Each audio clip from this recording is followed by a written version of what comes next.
रोवेला। दुल्हन के तनो सुगर रहे लेकिन दुल्हा ना रहे तो बारात रोवेला। पूरी वाला से बारात रोवेला हो। रोज पुड़िये मारता है।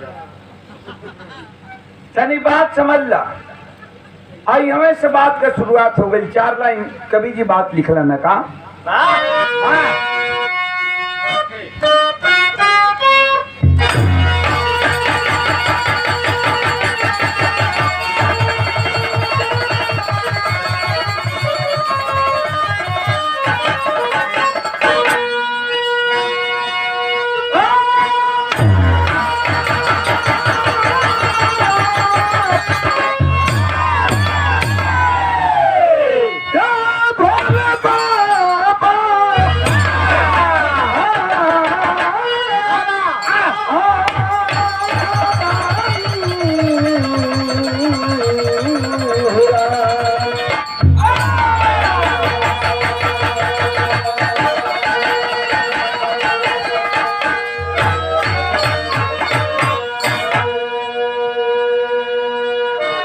चार लाइन कवि जी भूमिका का भाव दिहलन।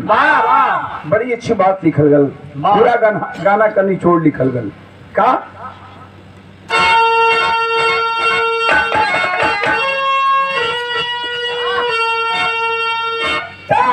जाम भरी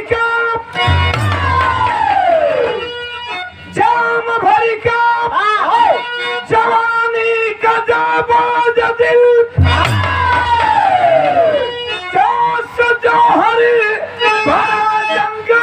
जंग में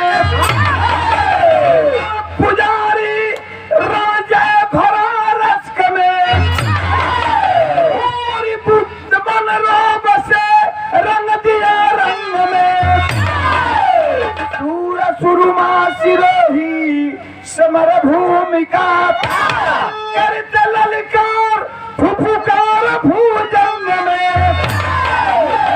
सागर विदित है मही जानती मन भरा जैसे शक्कर पिया भंग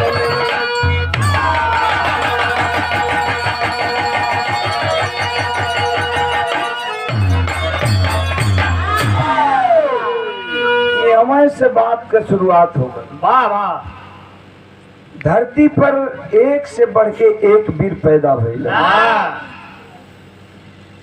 लेकिन अहिरानी कबीर अहिरे बिरादरी में वीर जौन पैदा भइलन वाह इतिहास गवाह हो। ऐसे हम वीरन खातिर कहिला। खास तौर से ई जिला गाजीपुर कौनो तरह से ले लिया जाए। गाजीपुर का अगर नाम हटा दिया जाए तो शायद इतिहास के पन्ना से हटा दिया जाए गाजीपुर का नाम तो शायद इतिहास अधूरा रह जाएगा। देश के सरहद पर जितना भी वीर शहीद भइलन हम आंख के पर्दा खोल के देख लिया लोग कि जितना भी सरहद पर वीर शहीद भइलन ओकरा में सबसे ज्यादा अगर देखल जाए तो गाजीपुर जिला का वीर सरहद भइलन सरहद पर शहीद भइलन।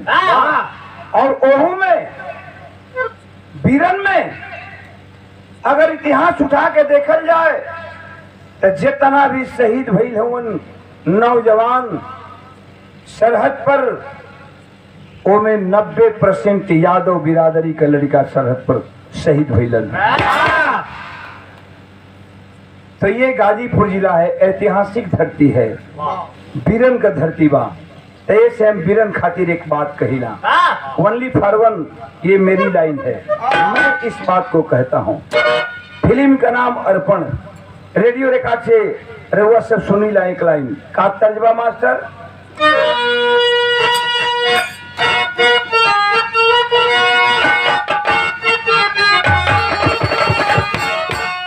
ये तरज हो कि लिखने वाला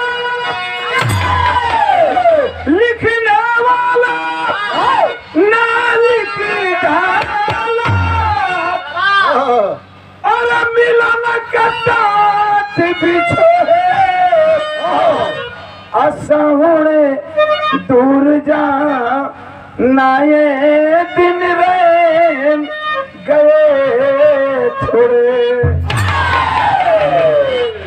तरज हो। लेकिन वीरन खातिर हम कहिला ध्यान बच्चे यहाँ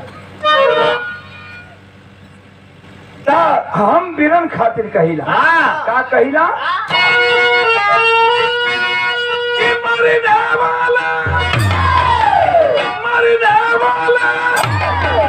जाते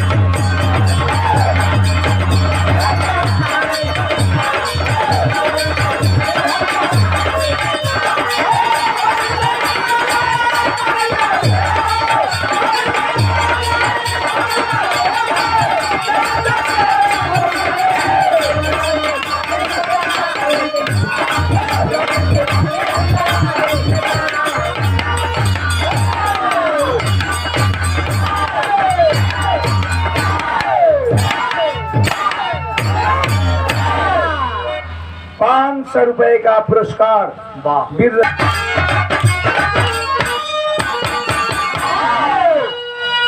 की है छटालों की कन्यारी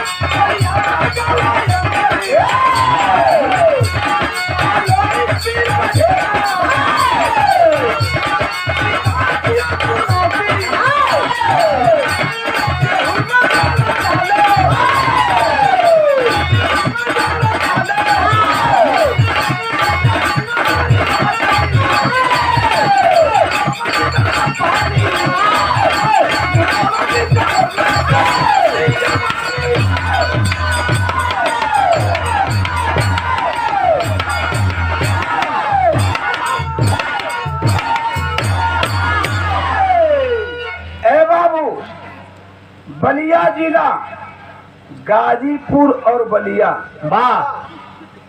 एक में बा लग ही लगे। हमार घर 3 जिला का सरहद पर पड़ेला।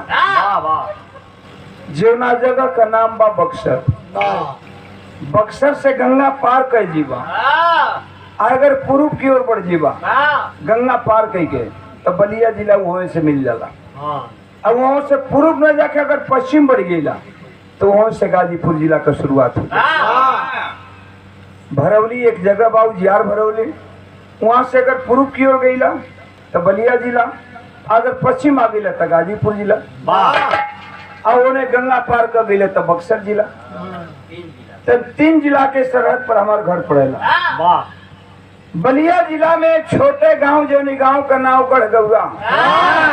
इतिहास पैगाम देता है कि प्योर अहिरानी, प्योर अहिरानी। और वही अहिरानी में एक थे अहिरे का लड़का पैदा भल।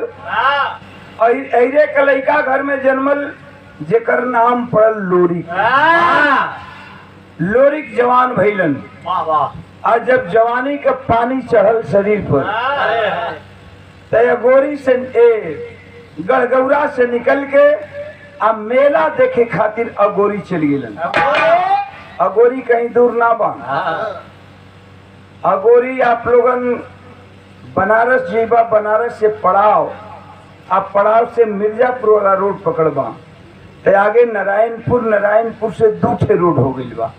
एक सीधे मिर्जापुर चल जाला और वहां से अगर एगो रोड कटत बा बाएं तरफ जात बा तो बाएं वाला रोड पकड़बा तो आगे अहिरवरा, अहिरवरा के आगे मारकुंडी पहाड़, मारकुंडी पहाड़ के आगे सुकृत और सुकृत के आगे चौपन। वही मारकुंडी पहाड़ पर 54 बाटे। चौपन के बगलवे में अगोरी बाजार पड़े। चल गए नगोरी घूमे, अरे का लड़का जवानी का जोश बा,